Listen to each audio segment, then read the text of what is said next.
ओम शांति। आज श्री कृष्ण जन्माष्टमी है, तो प्रश्न उठता है कि गीता ज्ञान किसने दिया? साकार श्री कृष्ण ने दिया या अजन्मा अभोक्ता अकर्ता शिवशंकर भोलेनाथ द्वारा दिया गया? अभी गीता की तो अनेक टीकाएं हो चुकी हैं। अभी भी भारतीय और साथ साथ विदेशी अभ्यासक उसका अभ्यास कर रहे हैं। एक जर्मन अभ्यासक कहता है कि गीता में पहले श्री कृष्ण का नाम नहीं था। पहले गीता निराकार द्वारा सुनाई गई, ऐसे कहते हैं। निराकार अर्थात जिसका शरीर होते हुए भी जो अशरीरी अवस्था में है, निराकारी स्टेज में रहता है, उनके द्वारा गीता सुनाई गई। बाद में उसमें साकार प्रेमियों ने श्री कृष्ण का नाम ऐड कर दिया। अब ये प्रश्न उठता है कि ये ज्ञान साकारी द्वारा दिया गया, निराकार द्वारा दिया गया। अब गीता में एक श्लोक 4 अध्याय में 6वां श्लोक आता है, उसमें लिखा है अजोपि सन अव्ययात्मा भूतानाम ईश्वरोपि सन प्रकृतिम स्वामधिष्ठाय संभवाम्यात्म मायया।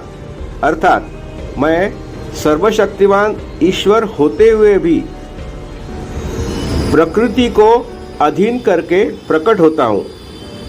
अब प्रकट होने की बात तो श्री कृष्ण के लिए लागू नहीं होती, क्योंकि श्री कृष्ण को दिखाते जन्म मरण के चक्कर में आने वाली व्यक्ति है, क्योंकि उनका जन्म दिखाते वसुदेव देवकी द्वारा होता है और बाद में पालना नंद और यशोदा द्वारा होती है।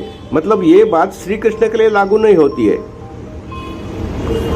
अभी दूसरी बात आती है कि श्री कृष्ण को पुराण पुरुष कहते हैं। पुराण पुरुष सर्व दुनिया का पुराण पुरुष।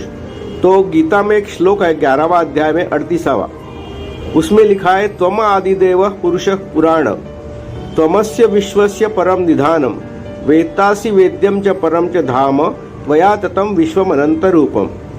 उसमें लिखा है कि तुम आदिदेव, देवाओं का भी देव महादेव हो और सब कुछ जानने वाले पुरातन हो।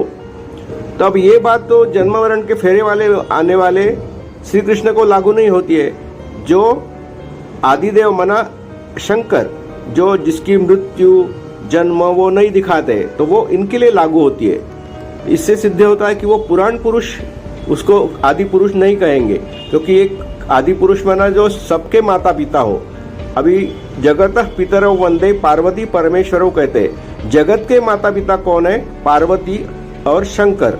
तो मतलब ये बात जो है वो शंकर के लिए लागू होती है, जो अजन्मा अभोक्ता अकर्ता दिखाते हैं, मतलब जन्म मरण के मृत्यु में नहीं आता है वो। तो ऐसी व्यक्ति जो है उन्होंने गीता ज्ञान दिया, यह हमें सिद्ध होता है। ये हमें गीता ज्ञान देने वाला जो शिवशंकर भोलेनाथ है, और वो हम इस पर विश्वास करते हैं कि कलयुग के अंत में आकर यह भी ज्ञान दे रहे हैं। एक व्यक्ति द्वारा ये ज्ञान दिया जा रहा है। ओम शांति।